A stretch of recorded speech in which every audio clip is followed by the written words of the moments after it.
ఆహ్, భరతమాత అంటే భరతమాతకి ఎంతమంది మొగుళ్ళున్నారు అని కారుకోత కూసిందొకటి.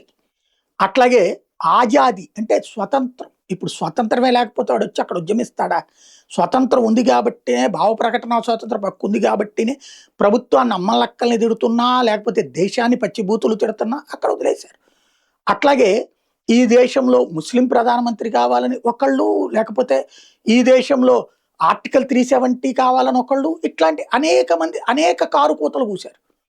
పెట్టిన ఉద్యమం ఏంటి? నీట్ ఉద్యమం. నీట్ అనేటటువంటి పరీక్షలు నిర్వహణలో విఫలమవుతున్నారు. చర్చ దాని చుట్టూ జరిగితే అద్భుతంగా ఉండేది. నీట్‌లో మొన్న వైఫల్యాన్ని ప్రస్తావించడంతో పాటు, భవిష్యత్తులో ఏం జేయాలో నిపుణులు అక్కడికొచ్చి మాట్లాడుతుంటే బాగుండేది. అయి పక్కకెళ్ళిపోయినాయి. కేవలం రాజకీయం ధర్మేంద్ర ప్రధాన్ దిగాలి, లేపోతే నరేంద్ర మోడీ దిగిపోవాలి. దించేస్తాం, చించేస్తాం, చుంచేస్తాం. ఏమైంది ఫైనల్‌గా? ఏమీ గాదు.